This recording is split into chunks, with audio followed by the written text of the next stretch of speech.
नमस्कार दोस्तों, स्वागत है आप सभी का यूरेनियम गुरुजी में।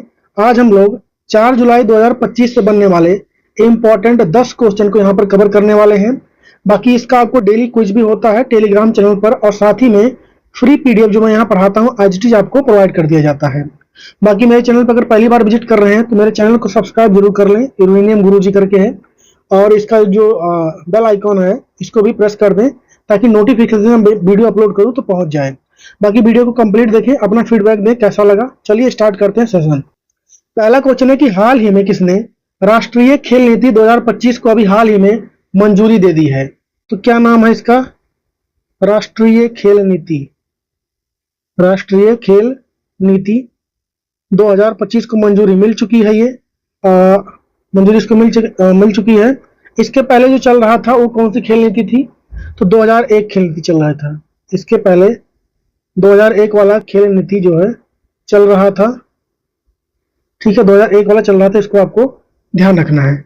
अब कौन सा आ गया है ये? तो राष्ट्रीय खेल नीति 2025 वाला आ गया है। इसको मंजूरी किसने दिया है? मंजूरी की बात करेंगे तो केंद्रीय कैबिनेट ने। किसने मंजूरी दिया है? केंद्रीय कैबिनेट जो है भारत का, उसने इसको मंजूरी दे दिया है। वर्तमान में अगर पूछे खेल मंत्री कौन है, खेल मंत्री वर्तमान में कौन है, तो है मनसुख मंडाविया। कौन हो जाएंगे?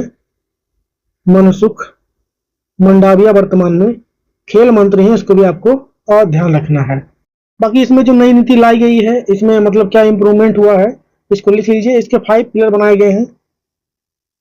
इसके जो है 5 स्तंभ रहने वाले हैं, यानी 5 पिलर रहने वाले हैं। कौन कौन हो जाएंगे? तो नंबर 1 क्या हो जाएगा इसमें? खेल को शिक्षा के साथ जोड़ना। क्या हो जाएगा? खेल को शिक्षा के साथ जोड़ना। शिक्षा के साथ जोड़ना एक तो इसका ये उद्देश्य रहने वाला है। दूसरा होता मतलब क्या है कि खेल में सिर्फ ये नहीं कि सिर्फ आप खेल रहे हैं, उससे आपका आर्थिक विकास भी हो, मतलब पैसा भी इनकम हो। तो खेल से आर्थिक विकास ये भी होना जरूरी है, और साथ में खेल से सामाजिक विकास भी होना चाहिए। सामाजिक विकास ये हो गया। चौथा इसका उद्देश्य क्या रहने वाला है? तो स्वदेशी खेल को बढ़ावा देना। क्या हो जाएगा? स्वदेशी खेल जो होते हैं, खेल को बढ़ावा देना इसका उद्देश्य है। 5वां क्या हो जाएगा? वैश्विक खेल प्रतियोगिता में परफॉर्मेंस में बेहतर करना। क्या हो जाएगा? वैश्विक खेल प्रतियोगिता में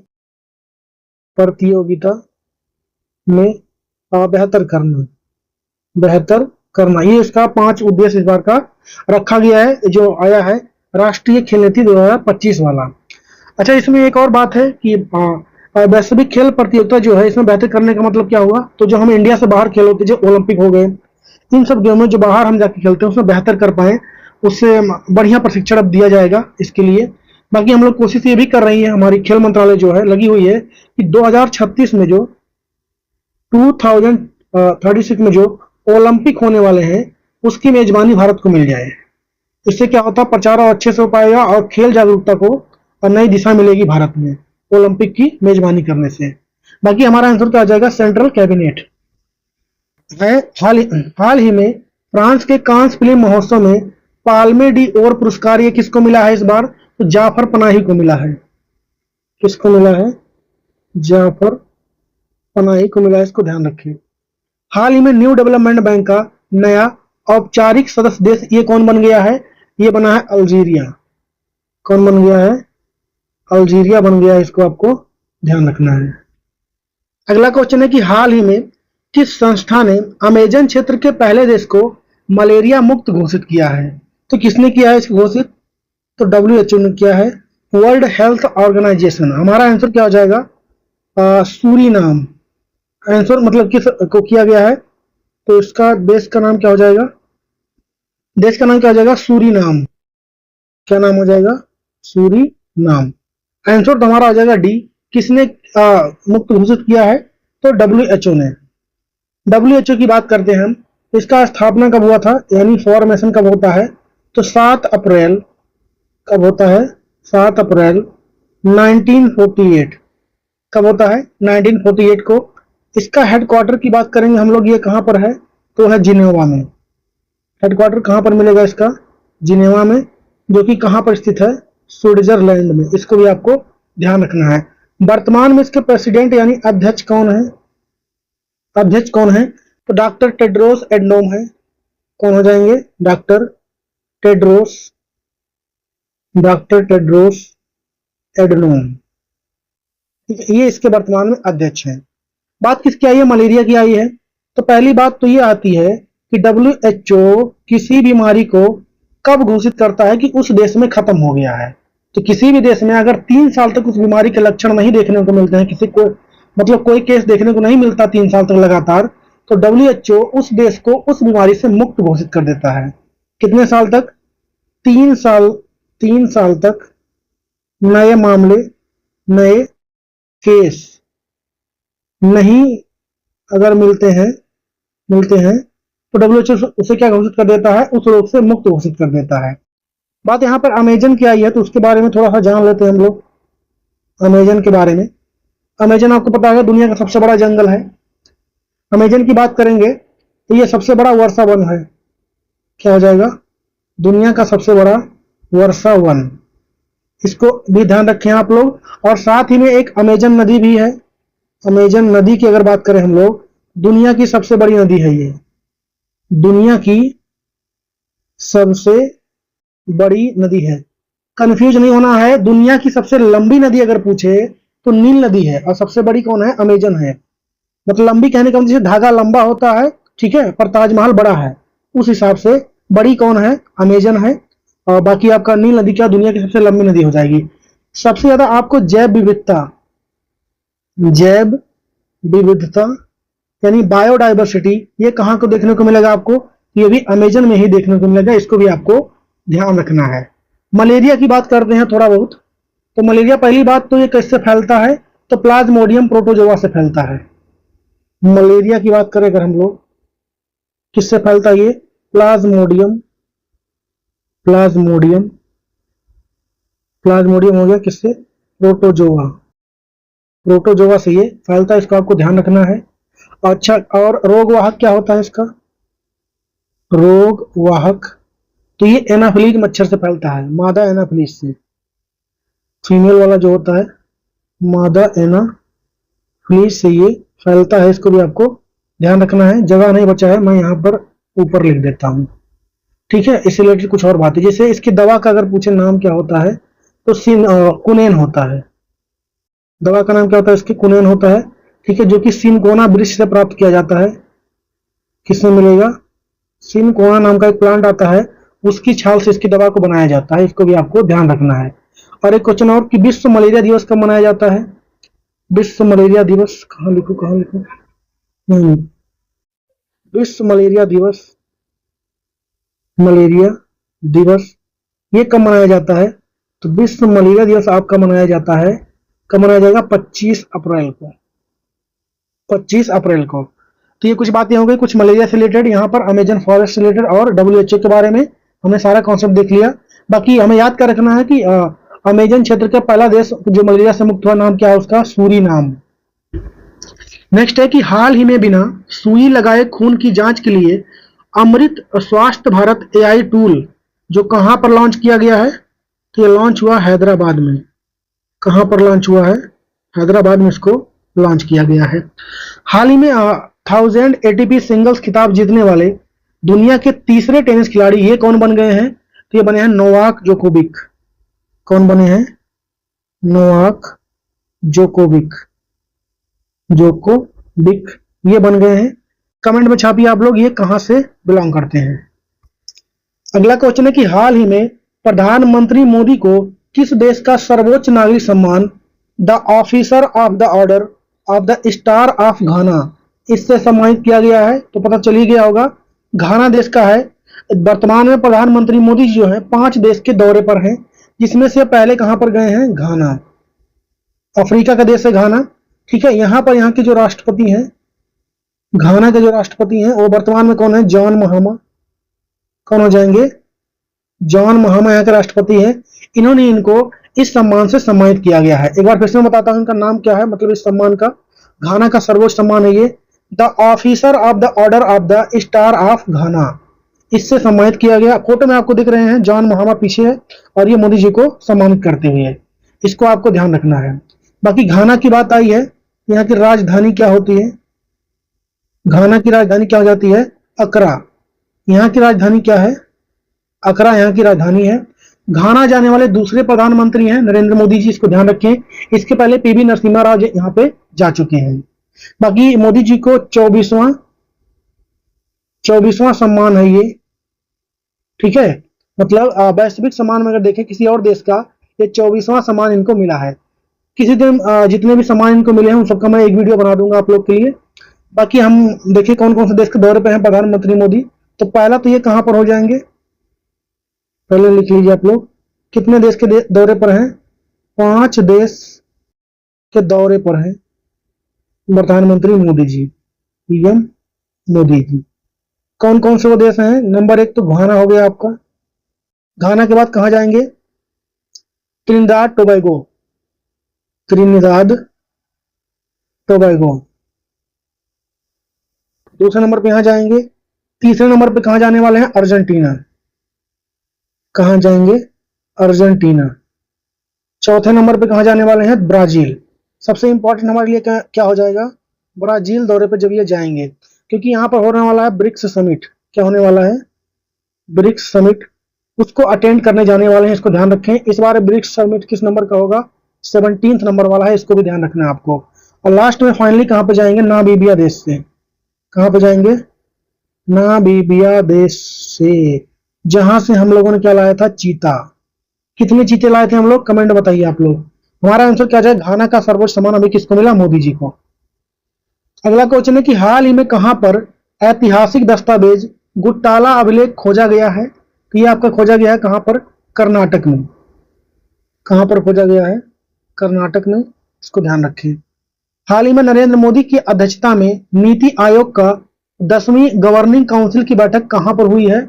इस बार इसकी बैठक कहां पर हुई है? न्यू दिल्ली। कहां पर हुई है? न्यू दिल्ली। अगला क्वेश्चन है कि हाल ही में गोरखपुर में उत्तर प्रदेश के पहले आयुष विश्वविद्यालय का उद्घाटन किसने किया है? किसने इसका उद्घाटन किया है? उद्घाटन की बात करें हम लोग, किसने किया है? तो भारत की प्रेसिडेंट कौन है? द्रौपदी मुर्मू। द्रौपदी मुर्मू जी हैं, इन्होंने इसका उद्घाटन यहाँ पर किया है। फोटो में आपको दिख रही है द्रौपदी मुर्मू जी, और साथ में मुख्यमंत्री भी आपके मौजूद है यहाँ पर। उत्तर प्रदेश कौन है? योगी आदित्यनाथ। इसको आपको ध्यान रखना है। अच्छा, इस योजना में लागत कितना आ रहा है? लागत की बात करेंगे 267.50 करोड़, इतने का लागत इसमें आ रहा है। इसका उद्देश्य क्या रहने वाला है? अगर हम लोग इसके उद्देश्य की बात करते हैं तो क्या रहने वाला है? तो आयुष चिकित्सा है, ठीक है, उसको आगे बढ़ाना। आयुष में कौन कौन आ जाते हैं? एक तो आयुर्वेद आता है आपका, जिसे हम लोग आयुर्वेदा भी कहते हैं। आयुर्वेद हो गया एक। दूसरा क्या होता है? योग। योग भी इसी में आता है। तीसरा क्या हो गया हमारा? यूनानी। क्या हो गया? यूनानी हो गया। चौथा कौन आएगा? सिद्ध। सिद्धा भी बोलते हैं इसे, सिद्ध। पांचवा क्या आ जाएगा? होम्योपैथी। क्या हो जाएगा? होम्योपैथी। इसको बढ़ावा देना, इन पांचों को बढ़ावा देना यहाँ पर इसका उद्देश्य रहने वाला है। हमारा आंसर क्या हो जाएगा? द्रौपदी मुर्मू। हमारा आंसर सी हो जाएगा। बाकी यहाँ की गवर्नर कौन है? तो आनंदीबेन पटेल है, इसको भी ध्यान रखना है। नेक्स्ट है कि हाल ही में वैश्विक पर्यटन के भविष्य को नया आकार देने के लिए सऊदी अरब ने कौन सा पहल स्टार्ट किया है? तो टूरिज नाम का। क्या नाम का हो जाएगा? टूरिज नाम से लॉन्च किया है। इसको आप इंग्लिश में ही ध्यान रखें तो ज्यादा सही रहेगा। बाकी हाल ही में किसने 2025 को गगनयान वर्ष घोषित किया है? इसको ध्यान रखें, ऐसे क्वेश्चन आजकल एग्जाम में पूछे जा रहे हैं। किसने घोषित किया है? तो इसरो के हेड ने। वर्तमान में कौन है वो? इसरो के हेड कौन है? बी नारायणन। कौन है? बी नारायणन है, इसको ध्यान रखना है। अगला क्वेश्चन है कि हाल ही में किसने पश्चिम बंगाल में फुटबॉल फॉर स्कूल्स F4S कार्यक्रम शुरू किया है? तो पहली बात, इसको शुरू किसने किया है? इस कार्यक्रम को शुरू किसने किया है? तो शुरू किया है फीफा ने। किसने शुरू किया है? फीफा। आपको पता होगा पूरी दुनिया में जो फुटबॉल को रेगुलेट करती है संस्था, उसका नाम क्या है? फीफा है। भारत में इसको लॉन्च किसने किया है? लॉन्च किसने किया है भारत में? तो फोटो में आपको दिख रहे हैं यहाँ पे भारत के शिक्षा मंत्री जो हैं धर्मेंद्र प्रधान। कौन हो जाएंगे? धर्मेंद्र प्रधान। ठीक है, वर्तमान में कौन है ये? शिक्षा मंत्रालय इनके पास है, शिक्षा मंत्री हैं। ठीक है, इन्होंने इसको लॉन्च किया है भारत में। इसमें होगा क्या? इसका उद्देश्य क्या रहने वाला है? तो पहली बात तो स्कूलों में इसका उद्देश्य क्या रहेगा? इसको स्कूलों में फुटबॉल को बढ़ावा देना। इसका नाम ही है फुटबॉल फॉर स्कूल। स्कूलों में फुटबॉल को बढ़ावा देना, फुटबॉल को बढ़ावा देना, ये इसका उद्देश्य हो जाएगा। कैसे बढ़ावा दिया जाएगा? तो यहां पर वितरित किया जा रहा है 10 लाख फुटबॉल जो कि बांटे जाएंगे स्कूलों में। कितने? 10 लाख फुटबॉल बांटे जाएंगे।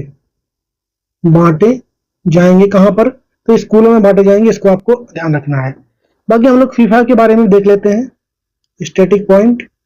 पहली बात तो फीफा का स्थापना यानी फॉर्मेशन कब हुआ था? तो 1904 में स्थापना होता है। इसका हेडक्वार्टर कहाँ मिलेगा आपको? ज्यूरिख में। कहाँ मिलेगा? इसका हेडक्वार्टर है ज्यूरिख में, और ज्यूरिख कहाँ है? स्विट्जरलैंड में। और वर्तमान में इसके हेड कौन है? सेक्रेटरी जनरल कौन है? जियानी इन्फेंटो। कौन है? Gianni Infantino. कौन हो जाएंगे? Gianni Infantino. इसको भी ध्यान रखें। हमारा आंसर क्या हो जाएगा? फीफा। अगला है कि हाल ही में किसके लिए महाराष्ट्र सरकार ने महाविस्तार एआई ऐप और डिजिटल सेठीशाला ऐप को लॉन्च किया है? तो किसानों के लिए। किसको लिए? किसानों के लिए। और हाल ही में एक साथ हम आगे बढ़ते हैं इस थीम के साथ राष्ट्रमंडल दिवस कब मनाया गया है? तो 24 मई को। कब मनाया गया है? 24 मई को ये मनाया गया है। अगला क्वेश्चन है कि हाल ही में संयुक्त राष्ट्र सुरक्षा परिषद का जुलाई 2025 के लिए नया अध्यक्ष किस देश को बनाया गया है?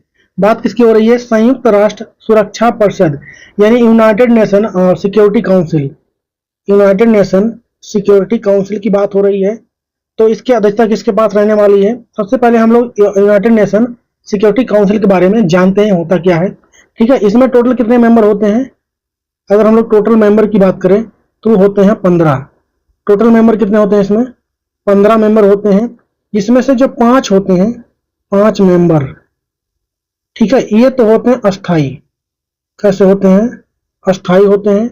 और जो 10 मेंबर होते हैं इसके, 10 मेंबर वो होते हैं अस्थाई। ठीक है, तो जो अस्थाई मेंबर होते हैं इन्हीं को हर महीने अध्यक्षता दी जाती है, टर्न बाय टर्न। तो इस बार इसकी अध्यक्षता किसको मिल गई है? पाकिस्तान को।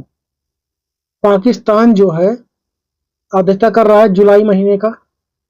जुलाई जो महीना है इसकी अध्यक्षता कौन कर रहा है? 2025 वाला ये पाकिस्तान करने वाला। इसको आपको ध्यान रखना है। बाकी 5 मेंबर इसमें आपको ध्यान रखने क्या होते हैं? परमानेंट होते हैं, अस्थाई होते हैं। वो कौन कौन है इसको लिख लीजिए। उनके पास वीटो पावर होता है। जैसे अमेरिका हो गया। कौन हो गया इसमें? एक तो अमेरिका हो गया आपका, दूसरा क्या हो गया? रूस हो गया, तीसरा क्या हो गया? तो वो चीन हो जाएगा इसमें तीसरा। उसके बाद चौथे की बात करेंगे तो फ्रांस, कौन हो जाएगा? फ्रांस। और 5वें नंबर पे कौन आ जाएगा? ब्रिटेन। कौन आ जाएगा? ब्रिटेन। इन 5 के पास क्या है? Veto power. क्या है? वीटो पावर है।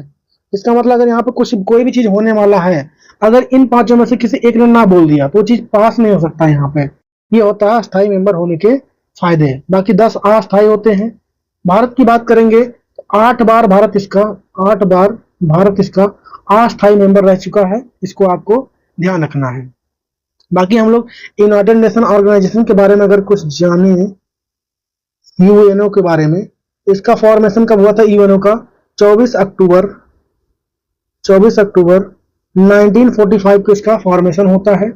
इसका हेडक्वार्टर कहाँ मिलेगा? न्यूयॉर्क में। कहाँ मिलेगा? न्यूयॉर्क में मिलेगा। कहाँ पर? यूएसए में मैनहट्टन आइलैंड पे। कहाँ पर मिलेगा? मैनहट्टन आइलैंड पे मिलेगा। इसको आपको ध्यान रखना है। हिंदी का हो जाएगा द्वीप, उस पर मिलेगा। इसमें कुल कितने पार्ट होते हैं? इसके अंग की बात करेंगे कुल 6 अंग इसमें होते हैं। इसको भी आपको ध्यान रखना। उन्हीं में से क्या है? United nation security council. अच्छा, इसमें जो एक होता है अंग इसका, जिसका नाम है इंटरनेशनल कोर्ट। क्या नाम है? International court. इसका जो हेडक्वार्टर है ना, वो यहाँ पर मैनहट्टन आइलैंड पे नहीं है, न्यूयॉर्क में, इसको ध्यान रखें। कहाँ पर है इसका हेडक्वार्टर? द हेग में है। कहाँ पे है? द हेग में है। द हेग कहाँ पर है? नीदरलैंड में। कहाँ पे है? नीदरलैंड में। तो ये कुछ बातें हैं, आपको इसको ध्यान रखना है। इससे रिलेटेड हमारा आंसर क्या हो जाएगा? जुलाई 2025 मंथ के लिए संयुक्त राष्ट्र सुरक्षा परिषद का अध्यक्षता कौन कर रहा है? तो पाकिस्तान कर रहा है। नेक्स्ट है कि हाल ही में गुजरात में भारत के पहले 9000 हार्स पावर के इलेक्ट्रिक लोकोमोटिव प्लांट दाहोद, इसका उद्घाटन किसने किया है? तो प्रधानमंत्री नरेंद्र मोदी ने। और हाल ही में नीति आयोग के अनुसार भारत दुनिया में किस नंबर की अर्थव्यवस्था बन गई है? तो 4th नंबर की। अगला क्वेश्चन है कि हाल ही में रेल मंत्री अश्विनी वैष्णव ने कौन सा ऐप लॉन्च किया है? तो अभी हाल ही में रेलवे ने लॉन्च किया है नया ऐप, उसका नाम क्या है? Rail one. क्या नाम है ऐप का? रेल वन इस ऐप का नाम है। इसकी खास बात क्या रहने वाली है? तो ये ऑल इन वन होगा, समझिए आप। टिकट बुक कर सकता है ये, और क्या हो सकता है इसमें? पीएनआर चेक हम लोग कर सकते हैं वहीं पर। दूसरा बात, फूड को ऑर्डर कर सकते हैं उसी ऐप में से। माल ढुलाई के बारे में यहाँ पर हो सकता है, माल ढुलाई जो होता है, ठीक है, पूछताछ कर सकते हैं, पूछताछ कर सकते हैं। बाकी और भी फैसिलिटी जितना रेलवे में होती है, वो सारा आपको एक ही प्लेटफॉर्म पे करने के लिए अभी हाल ही में अश्विनी वैष्णव जो कि रेल मंत्री हैं, इन्होंने कौन सा ऐप लॉन्च किया? तो रेल वन। हमारा आंसर क्या हो जाएगा? बी। नेक्स्ट है कि हाल ही में भारत स्वदेशी वायु रक्षा मिसाइल प्रणाली S-400 बनाने के लिए कौन सा प्रोजेक्ट स्टार्ट कर रहा है? तो प्रोजेक्ट का नाम क्या हो जाएगा? कुशा। कौन सा प्रोजेक्ट है? कुशा प्रोजेक्ट को स्टार्ट किया गया है। आपको पता होगा S-400 ये जो सिस्टम है, ठीक है, एयर डिफेंस मिसाइल सिस्टम है। इसको हम लोगों ने कहाँ से खरीदा है? तो रूस से खरीदा है। और अब भारत इसको भारत में ही बनाएगा पूरी तरीके से, खुद मतलब स्वदेशी रहेगा ये। हाल ही में दादर और नागर हवेली तथा दमन दीव में हुए पहले खेलो इंडिया बीच गेम 2025 में पहले स्थान पर कौन रहा है? ध्यान रखिए, पहली बार हुआ है खेलो इंडिया बीच गेम। फर्स्ट पे कौन रहा है? तो मणिपुर। कौन रहा है? मणिपुर। बाकी आप लोग कमेंट में बताइए, खेलो इंडिया विंटर गेम जो थे, खेलो इंडिया विंटर गेम, उसमें पहले स्थान पर कौन रहा है? खेलो इंडिया यूथ गेम का भी बता दीजिए साथ में, खेलो इंडिया यूथ गेम और खेलो इंडिया विंटर गेम। अगला क्वेश्चन है कि हाल ही में रूस के कलिनग्राद और में से भारतीय नौसेना में कौन सा नौसेना जहाज को शामिल किया गया है? कहां से कमीशन किया गया इसको? तो रूस से। कौन सा जगह हो जाएगा वहां पर? तो कलिनग्राद। कलिनग्राद रूस में एक जगह है, यहां से कमीशन किया गया है किस शिप को? तो INS, क्या नाम हो जाएगा उसका? INS तमाल। क्या नाम हो जाएगा? INS तमाल को कमीशन किया गया है। इसको आपको ध्यान रखना है। कुछ दिन पहले आप लोग को मैंने पढ़ाया था कि 2016 में भारत और रूस के बीच, किसके बीच में? भारत प्लस रूस के बीच में डील होता है बनाने के लिए 4 जो है नेवल शिप, ठीक है, 4 नेवल शिप का डील होता है 2016 में। इसको आपको ध्यान रखना है। किस कैटेगरी के? तो तलवार कैटेगरी के, तलवार।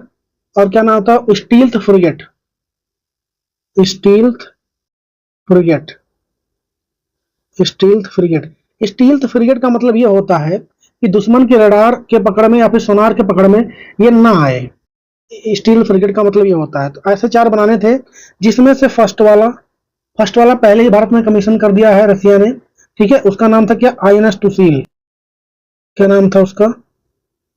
INS टुसील नाम था उसका।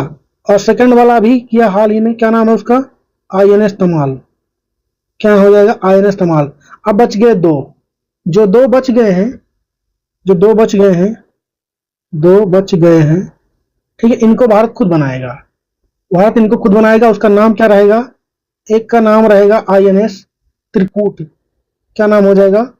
INS त्रिकूट नाम हो जाएगा। और दूसरा क्या हो जाएगा? INS तपस्या, INS तपस्या और INS त्रिकूट।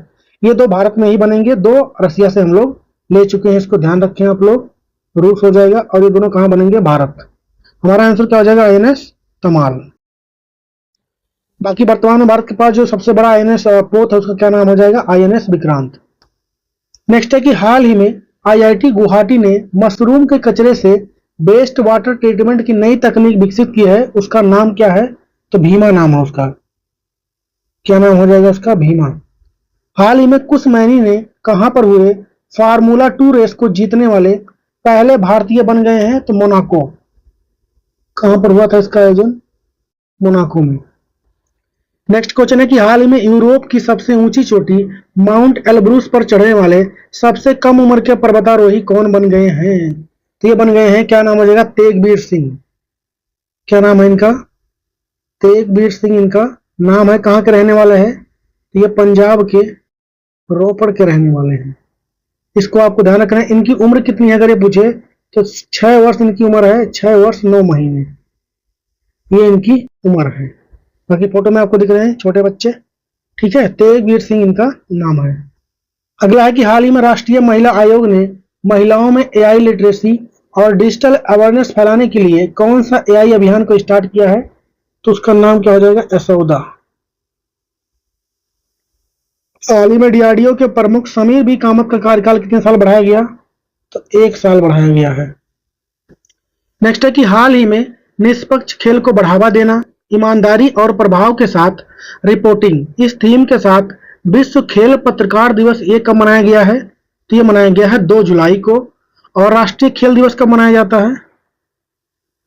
राष्ट्रीय खेल दिवस, राष्ट्रीय खेल दिवस ये कब मनाया जाता है? 29 अगस्त को। कब मनाया जाता है? 29 अगस्त को, इसको ध्यान रखना है। और पहली बार अंतरराष्ट्रीय खेल दिवस कब मनाया गया?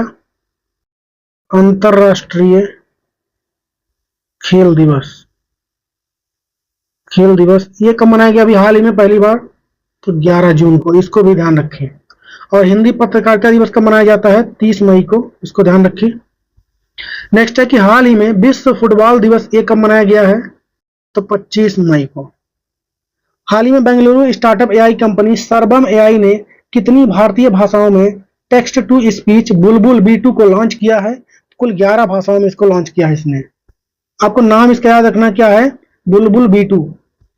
और आज का होमवर्क क्वेश्चन है कि गुड्स एंड सर्विस टैक्स यानी GST की 8वीं वर्षगांठ अभी हाल ही में कब मनाई गई है? जवाब छापेंगे आप कमेंट में। बाकी हमारा सेशन हो गया आज का खत्म। वीडियो कैसा लगा अपना फीडबैक कमेंट में दें और अपने दोस्तों के साथ इसको ज्यादा से ज्यादा शेयर कीजिए, ठीक है। बाकी मिलेंगे कल के वीडियो में, तब तक के लिए जय हिंद।